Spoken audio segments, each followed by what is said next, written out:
Welcome to another episode of Cyber Coast to Coast. This is one of your hosts, Craig Schober, and I'm joined here with my brother Scott Schober. He's over there on the East Coast. Scott, hey, say hi, Scott, to all the listeners out there.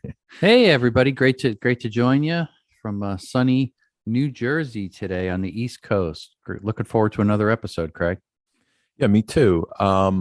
Just want to give a quick rundown for anyone tuning in right now, just so they can evaluate if they want to fast forward past the first story or not. Or, we all have our predilections for our favorite types of news. So first one is a kind of a joint cybersecurity advisory from CISA, NSA, FBI, all warning about possible hacking groups and remote control industrial devices. Second story we got today is about wind turbines. So if you're into green energy, you might want to stay tuned for that and find out how these turbines could be getting hacked and manipulated by hackers. Third story, we got there's evidence found. There's a ransomware called Lockbit, and the US government is warning about that, and there's been compromised and logs retrieved, and we'll get into all those details when we hit that story. But first, before we hit our first story, we want to let our listeners know that this episode, as well as the past episode, was sponsored by Dark Kryptonite. Now, Dark Kryptonite is a kind of a new service by Cyberattack.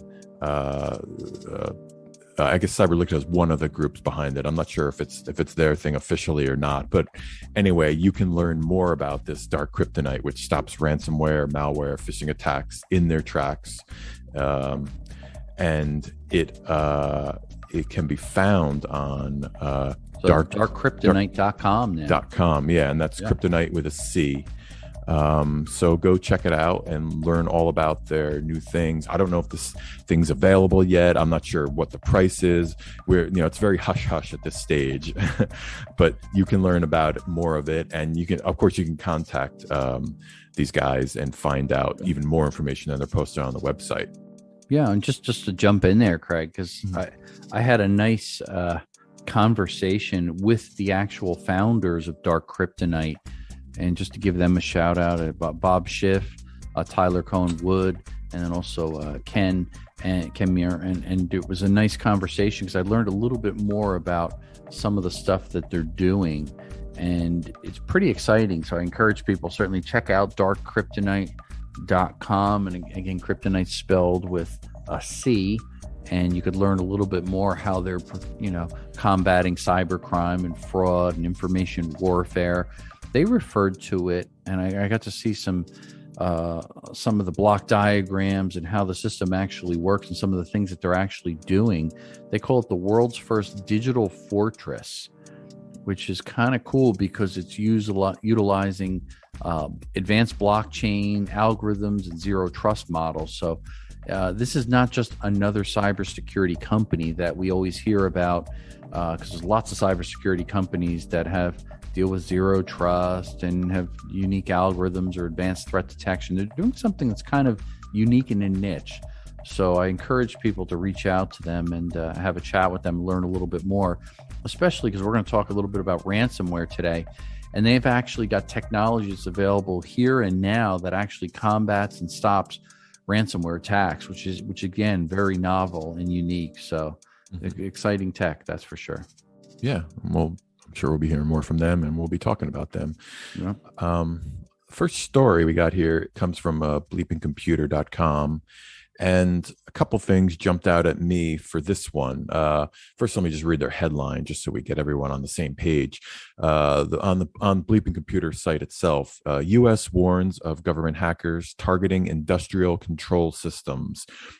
One of the things that jumped out at me is the industrial control systems, actually, because there's ICS, which is industrial control systems, and then they also mentioned SCADA, and I always forget this acronym, but what is a SCADA? It's a supervisory control and data acquisition.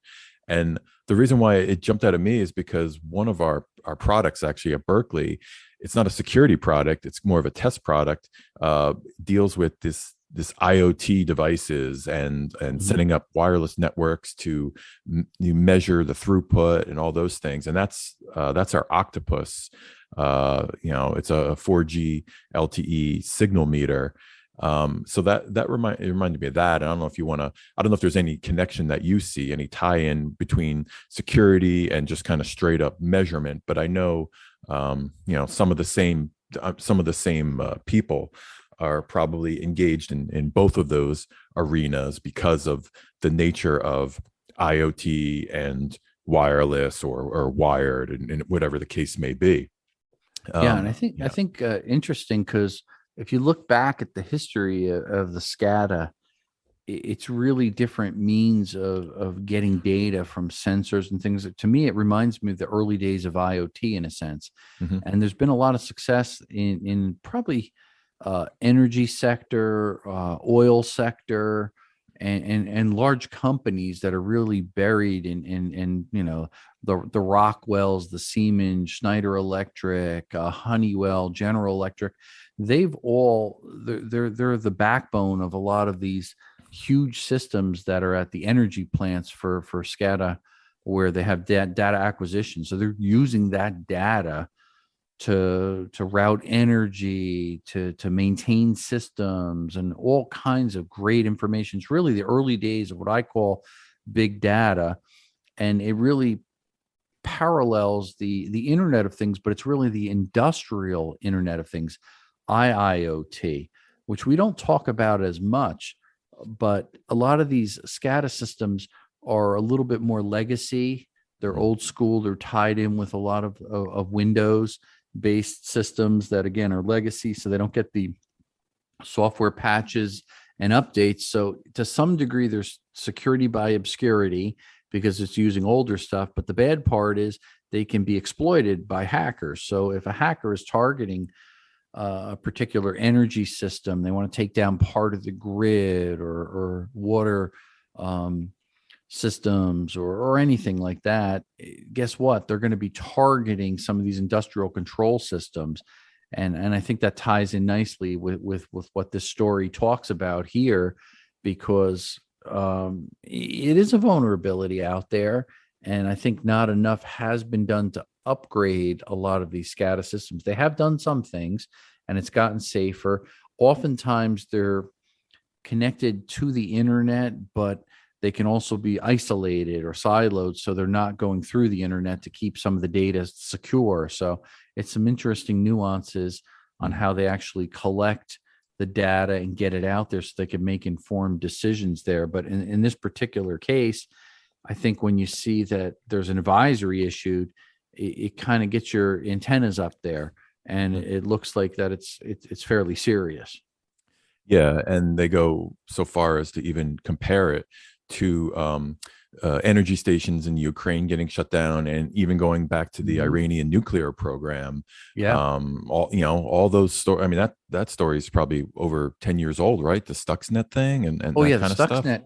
I mean, technically, Stuxnet is really the first.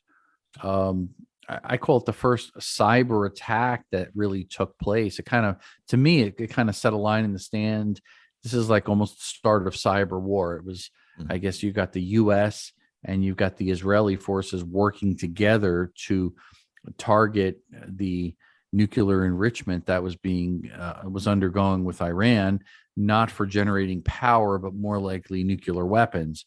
And it really, I guess, if you look back, I think we talked about it a little bit in Hacked Again. We shared it, some of the history in the background. It gives you a nice read and overview of it. But to me, that was really the start of it, where they really they sped up and then slowed down some of the enrichment centrifuges to actually overheat the reactor, and it put a couple-year damper on the development of nuclear capabilities, which was supposedly going to be used for nuclear weapons that Iran was developing at the time.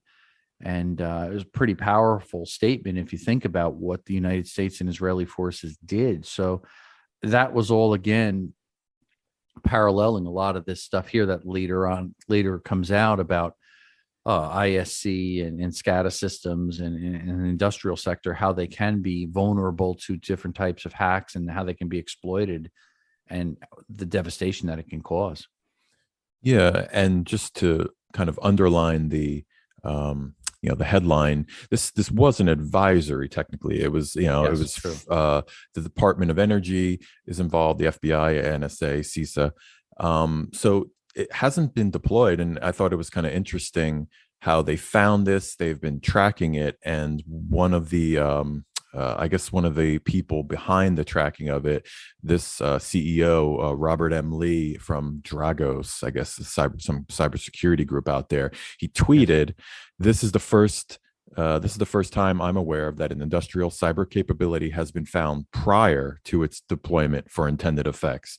This capability was designed to be disruptive, destructive in nature, and we're actually a step ahead of the adversary." So it's good to see some kind of proactive cyber security going on out there. I Yeah. hope we see more of this. And that, that ties perfectly into our sponsor too. I mean, I don't know if Dark Kryptonite is doing this, but I know that they're kind of leveraging these dark web things going in the dark web. They're looking at patterns, they're looking at zero trust models and the blockchain, and anticipating, they're finding things hopefully before they strike, hopefully before that 0 day exploit, they pull the trigger on that. Yep. And that's at darkkryptonite.com. You can learn more. Kryptonite with a C. And I So wanted to jump in there too, Craig, yeah, and sure. just throw out there. It was interesting because you mentioned it was Robert Lee at Dragos. Mhm. I talked a little bit last year at RSA with David DeWalt, who also is associated with Dragos and from the management and the investing side there and funding side. And certainly a very interesting company. Some of the cool stuff that Dragos has been doing there, and they're working in conjunction with some of these large municipalities and energy companies dealing with industrial controls.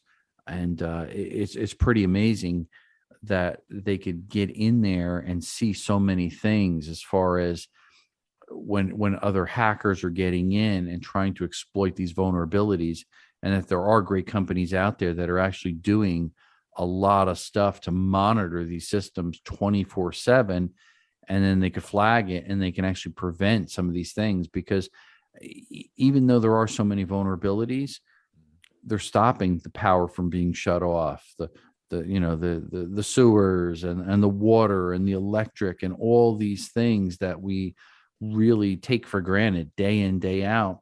They protect it. And I think that's such an important factor. And they work close with CISA and NSA, FBI, and the Department of Energy. So I think that's an important factor to for everybody to realize, the listeners. There are companies out there that are partnering and working with these federal organizations to make a difference, to keep us safe. So we can turn that faucet and the water does come out. We can turn the light switch on and the electric does work. But there are a lot of vulnerabilities. They cannot be simply disappeared in a second. We have to live with the infrastructure that we have, which is very dated throughout the United States. But just the fact that there are companies working so closely with government agencies, to me, it helps alleviate some of these concerns. I think the more challenging situations are when there are countries such as Ukraine that are targeted by Russia, for example, in a cyber war. That's really hard for them to monitor and to prevent malware from getting into the systems and shutting down these energy grids or causing other havoc to the public infrastructure. Yeah. And, the Ukraine and the war and stuff that gets any companies involved with that, they're getting press releases now. They're making the headlines, and, that's good on them. But also, like these companies you mentioned, they're kind of the real heroes because they're doing things behind the scenes. And, when they're working with the US government, they want to keep, whether it's good news or bad news, generally they want to make it no news because they don't want the bad guys to have any leg up on what they know or what they could be doing. So to work use your resources and your company, even your brand, to use these things behind the scenes and helping the U.S. government for news that might never see the light of day. That's commendable, I think. Yeah, absolutely. Well, that brings us to our next story, which involves, I guess, energy infrastructure. So another type of infrastructure in a sense. This one comes from Security Week, and their headline is "Wind Turbine Giant Nordex Scrambling to Recover from Cyber Attack." I don't know Nordex, but I imagine I've seen some of their work. We get a lot of these wind turbine farms driving through the desert. I'm on the West Coast here in California. Whenever I travel from Kelly's father lives in Las Vegas, so we travel there and back, once every few months visiting. I see solar farms and I see wind farms everywhere, because you get those wild winds, in desert winds blowing up, and I'm sure they generate their fair amount of electricity, nowhere near as much as you're going to get from more conventional fossil fuel things, energy structures. But yeah, in this case, Nordex is a German company, and they provide these giant wind turbines. And again, I think as you dig into the story here, the interesting part, I think it was reported on later, even after the story, but this is really the infamous pro-Russian Conti ransomware gang. And I reported some of the hacks and things they've done this week in a series I do, a ransomware minute for Cybercrime magazine on the radio, on Cybercrime radio. And it's interesting because they were able to actually shut down the whole internal IT systems of Nordex, this wind turbine company, and they had no ability to remotely access the turbines. And if you think about wind turbines, everything is about remote access. So, because you really need to understand how much energy you're generating, how much you're feeding to the grid, understanding the kilowatt capacity there, because the wind changes. It's not constant. It's not going to be a steady 20 miles per hour, and what your business model is and how much you generate. And there's also a service side to the wind turbine business that I didn't realize until I started doing research on this story, which I thought was really interesting. But maybe just to share a few average things, just to put it in perspective. We're not talking about small little, wind farms on, a person's property where they're trying to just generate stuff, but we're talking about commercial wind farms. A commercial average size wind turbine, say about 2 megawatts, that costs about maybe $2.5 to $4 million, just the cost of the wind turbine. That's really expensive. And in some of these cases, a 2 megawatt wind turbine could produce $400,000 a year in profit in energy generation once it's up and running. Now, again, I'm talking about a single turbine. Now, if you put out a wind farm and you've got dozens, or in some cases, when I've driven actually out by you, Craig, I've seen it, and even throughout Europe, there were different pockets. In France, I saw, in Germany, unbelievable, hundreds upon hundreds, if not thousands, of wind turbines actively moving, just generating energy, which is pretty impressive, especially when we're talking about the things that happen with this Russia, Ukraine, the price of fuel going up. If you have the infrastructure there where you could generate 10-20% of your energy from wind turbines, that makes a really, really big difference. So I think that it's just kind of cool to understand that. But the fact that they were targeted and suffered this recent cyber attack, what does that translate to? I have no idea. But just basing it upon the numbers, if a single wind turbine could produce, $300,000-$400,000 a year, this could be devastating if you take out the remote access and all the monitoring capabilities for any prolonged period of time, and you've got a significant number of these wind turbines. Wow, devastating. Yeah. And these aren't going anywhere. We're going to see more of this green energy or alternative energy, whatever you want to Hmm. call it. I just saw a story about a new wind farm being proposed off the coast, for actually 43 miles off the coast of Washington, on over here on the Wow. west coast, Grays Harbor County. What is this proposal? Includes up to 2,000 megawatts of electricity, enough for Jeez, about 800,000 homes. So that's they could, nice. yeah, they could hide these things. I mean, they're not really hiding them, but 43 miles off the coast, it's not really visible to anyone. Talk about remote Hmm. control access and those type of things. That stuff becomes really critical, like you were talking about before. Absolutely. Monitoring all the wattage, the output, and the vital controls, wind speeds, and all those things.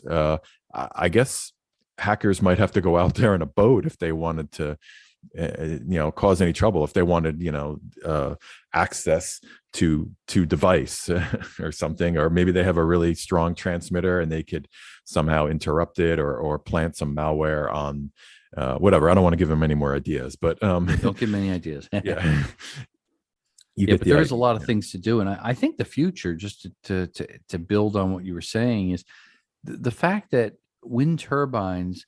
There's a lot of wind far off the coast that's away enough from the fleet traffic of boats going in and out. I mean, the big tankers and other things still have to be leery, but they can actually build pockets of wind turbines out in the middle of the ocean and generate a ton of electricity, feed that with underground cables back to large cities. And when you're taking care of hundreds of thousands of homes and businesses, I think that's a beautiful idea. And it's truly green. It is very expensive upfront, but once you have that installation cost, and there's some maintenance, the average wind turbine, when I was doing research earlier, costs between $50,000 to $80,000 a year just to maintain, and that's on land. So when you're out to sea, you have additional costs there. So it's not that it's cheap, but it translates to a lot of energy, especially when you have steady winds that are off the coast out in the middle of the sea. Because when you have no trees or buildings or infrastructure just to block the air, you can get nice steady breezes. You can generate a lot more energy from that. And now I guess your cost per kilowatt goes down significantly and it becomes very efficient. And I commend these companies that are really looking toward the future of making the planet more green and coming up with solutions like this, because it makes total sense. But at the same time, it's sad because hackers don't really care what they're targeting. If it's an old lady and they're going to steal her credit card, if it's a business they're trying to take under, if it's a Fortune 500 company, if it's a remote wind turbine farm that's doing good for the planet, they're out for the money. And that's what the sad part, I think, is. And we can't underscore enough that it's important that everybody does what they can, because as we always say with our second book, cybersecurity is everybody's business. So we got to work collectively and really fight these cyber criminals so that they stop hacking into everything, especially wind turbines and things. Absolutely. um, let's before we move on to our third and final story, I just want to mention one more time that dark kryptonite stops ransomware, malware, and phishing in their tracks, um, by eliminating cybercrime, fraud, and information warfare. Dark kryptonite utilizes advanced blockchain algorithms and zero trust models, and you can learn more by visiting www.darkkryptonite.com. That's kryptonite with a C, as opposed to the K that we know from Superman and DC Comics. Um, our third story. Well, let me put it this way. What would you think if you found out that about 5 months you had a break-in in your house, and you had some precious jewelry or money or maybe computer data was stolen, and 5 months later you found out about that? Well, that kind of brings Yeah. us into this story. From this one comes again from bleepingcomputer.com. Lockbit ransomware gang lurked in the U.S. government networks for months, and that months was 5 months, according to Sophos, who kind of discovered this break-in. And this story, and this kind of ties into back into our cyber tip of the week, which I think we've done this one before. We were talking about this before we started the show. Did we do this? I can't even keep track anymore. But I think it bears repeating because it comes up so much in these stories, and because it's such a threat. It's ransomware, and this story involved the kind of 1-2 punch that we're seeing in ransomware more and more.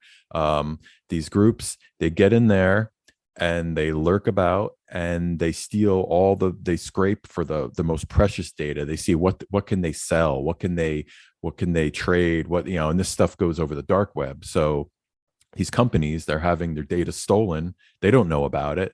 But this company, I should say the US government, they did find out about it because they were hit with this ransomware called Lockbit. So now once this group is finished selling or trading or whatever they're doing, squeezing kind of all the value out of the data, then they turn to the source of the data and say, hey, by the way, we have all your stuff locked in ransomware. It's encrypted, and if you want access to it, now you're gonna have to pay a big fat ransom to us. And so so these groups are double dipping.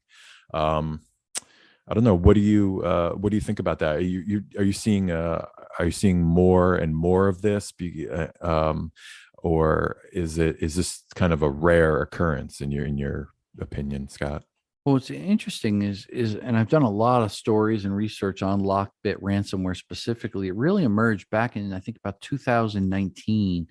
They called it the ABCs of ransomware, and it is clearly the most prolific ransomware family found today. If you look out and follow ransomware, as pathetic as that sounds, but I tend to follow that there.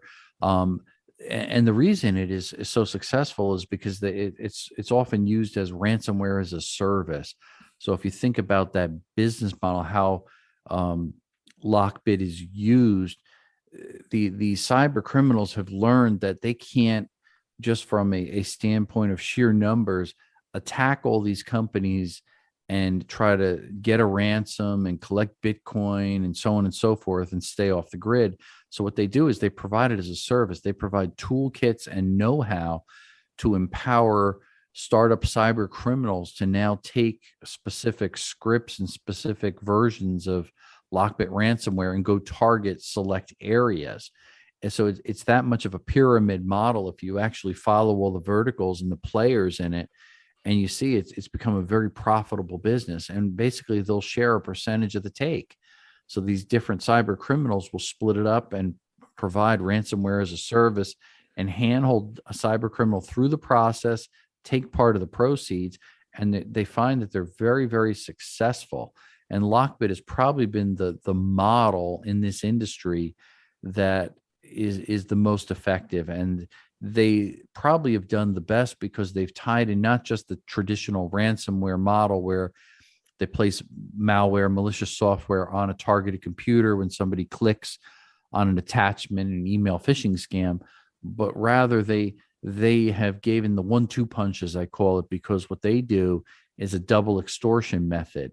So it's really adding additional layers of pressure to their targeted victims and raise the stakes much higher, because they pull off all of the data off of their network and off the computers first. And that way they could, if they don't get the ransom, then they could say, hey, guess what, guys? We just stole all your data. We've exfiltrated all your data. And if you don't pay me X number of Bitcoins right here, right now, I'm putting this out in the public information. And often this data that's been exfiltrated is personal information. It's credit card numbers and social security numbers and passwords and confidential information and intellectual property in a company. So it becomes very powerful when you look at something like Lockbit ransomware. And now when you couple that as tied in with this story here, Craig, that it's U.S. government agency. So it's scary. And then the fact that they're in there so long, collecting and exfiltrating data, sensitive data, it can be used so many different ways. It doesn't become the traditional ransomware 4 or 5 years ago, $300-400 in the equivalent of Bitcoin they'd get. Now you're talking hundreds of thousands of dollars, and in some unique cases, millions of dollars that they're trying to extort out of the target. That to me is concerning. And I'm glad that everybody seems to be on board, especially the US government, to fight a lot of these attacks, because unfortunately it's gotten worse, and Lockbit has not gone away since 2019. It's just gotten more prolific and been more powerful. Yeah, it's a disturbing trend, not going anywhere soon, I'm sure. Now, this particular article, they didn't name the agency. I just said a unnamed government agency, but I would imagine that best practices would apply to them, just like it would apply to a home office or a private company or any other government agency for that matter. And Bleeping Computer here has a nice little kind of summary takeaway, which fits right into our cybersecurity tip of the week about ransomware. They said that implementing multi-factor authentication protection would have led to a different outcome. So that's kind of, for us, that's a no-brainer. We've been pounding on that drum for a while now, and it's good to see someone else pounding as well. Absolutely. And that also, I should just add in there, multi-factor authentication, I have traced back in a lot of the research that I've done, and even in the writing in our books, again and again and again, if multi-factor authentication was implemented with third-party remote access, these huge breaches such as JP Morgan, if we analyze the Target data breach back in 2013, the list goes on and on and on. Again, if simple multi-factor authentication was used, it would not have made headlines. There would not have been a security breach.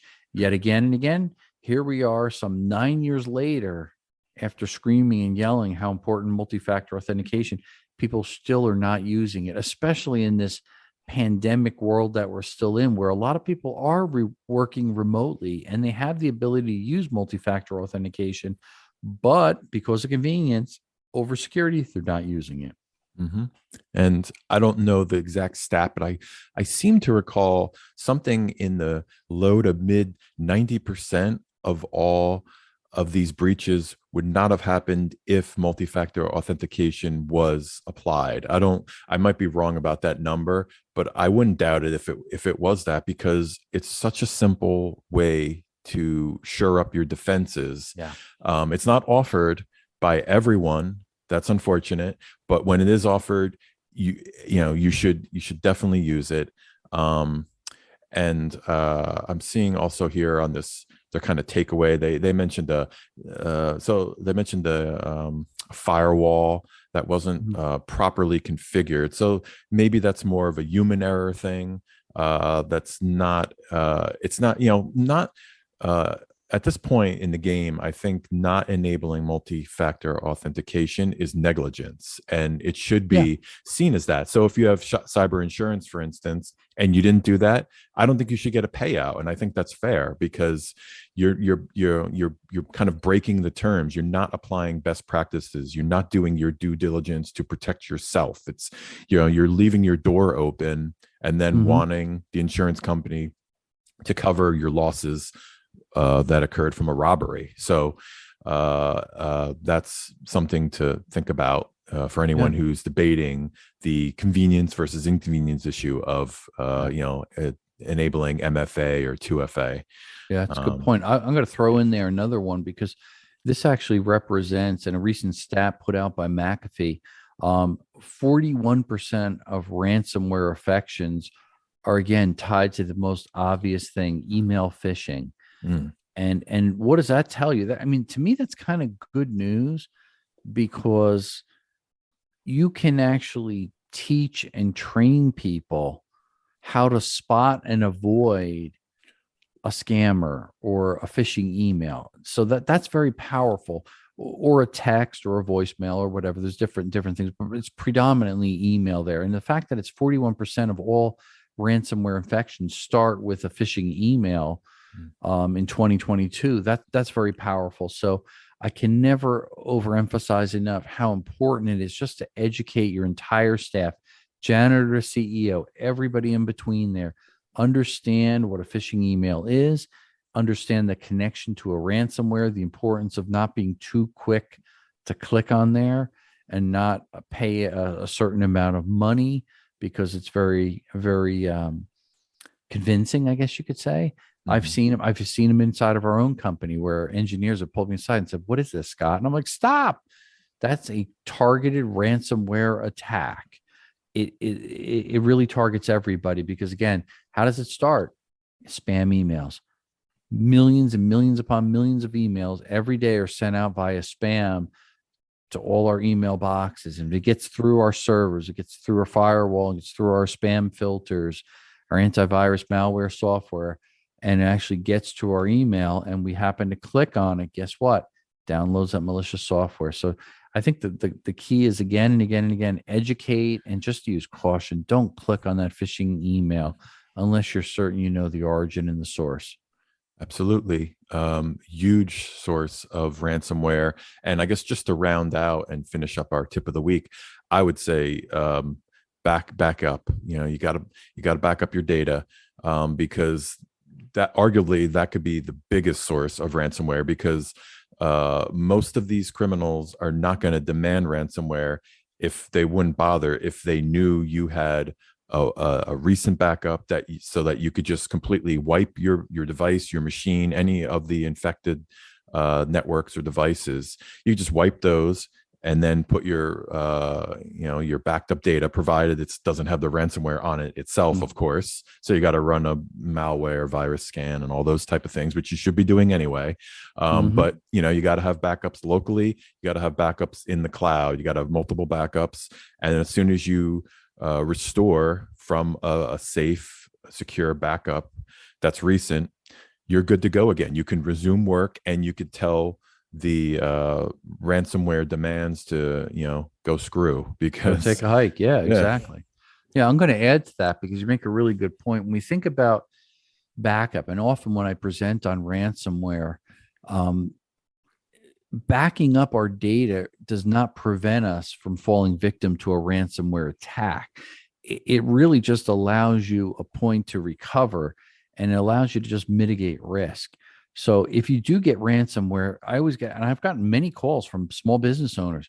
Scott, I think we have ransomware. One of the employees clicked on this phishing attack. What do I do? Well, I always tell people first and foremost, immediately disconnect any infected devices from the networks to prevent spread of it. Because once ransomware gets on there, it spreads really quick. But you got to realize that you're locked out of your files. So to your point, Craig, you got to have that backup and a regular backup. And what's important is what I encourage is go a step further, immutable backup. And what that means is the backup is disconnected from your network, disconnected from the internet, and it cannot be altered, modified, or deleted in any form, because a lot of these hackers realize that they can target your backups that are on the cloud or other means, and now they could monkey with it and make it more difficult. So again, removing it from the network, removing it from the internet. And I take it, well, we have as a little policy that we set up here. We have somebody that goes around once a month, hits everybody's computers, critical files, IP, sensitive data, so on and so forth. And we back that up on a dense USB stick that then is put into a fire safe off premises, not connected into anything else. So if and when we are victims, and we are targeted often as a cybersecurity wireless company, we can revert to our backup. It just makes sense. And again, it doesn't prevent anything, but it's just good, best cyber practices. Back up your data. Immutable backup is what I always encourage. Yeah, and it's best business practices too. We True. all use computers for everything at every business I could think of. Every minute you're offline, it doesn't have to be because of a cyber attack. Your computer could have crashed. You might have lost your hard drive. You might have had a fire in the building. Something, just anything that destroys data, whether it's by accident or by malintent from a hacker or whatever. Every minute you're offline, you're losing money. So it's good business sense to back up frequently and keep that stuff readily available and obviously secure from any kind of hacker. Yeah. Well said. Well, I guess that brings us to the end of this episode of Cyber Coast to Coast. Want to mention one last time that this episode is sponsored by Dark Kryptonite, and you can learn more about Dark Kryptonite at their website, darkkryptonite.com. Kryptonite is spelled with a C. Before we sign off, just want to remind everyone that this podcast is available on YouTube, Spotify, Google, iHeart, Apple, Amazon, and many others. If you like what you hear, please subscribe and review our podcast. We're anxious to hear all about what you think. We want 5-star reviews, but we'll take any reviews because we want honest feedback. That's important. Questions and comments, you DM us directly on Twitter. You could use Scott's Twitter account at ScottBVS. He's got a pretty public profile there. But you could find them on LinkedIn and visit scottschober.com, and there's forms to fill out there if you want to give your feedback. If we read your comment or question on the podcast, we'll send you a signed copy of Hacked Again, Cybersecurity is Everybody's Business, or Senior Cyber, 3 of our hottest selling books. Well, I guess that's it. Thanks for listening, and tune in next week. Quickly want to apologize. We did skip a week. We missed last week because I was traveling. Ironically, Scott and I were in the same building, in the same office, in the same room for a few days, and yet it's actually harder than you think to do, and kind of weird to do a Zoom meeting and record it and do a podcast because you're in the same room. We don't have all the same microphone equipment and all the same computer setup. Not everything's up to date on Zoom, and plus you can't do it in the same room because you'll probably get feedback on each other's mics and stuff. So there's technical limitations, and also we were both really busy. So apologize for missing a week, but we'll try to make every week from now on. But this is, in the meantime, this is Craig from the West Coast signing off. All right. And this is Scott here from the East Coast. Thanks, everybody, for listening in, and stay safe. Talk to you next week.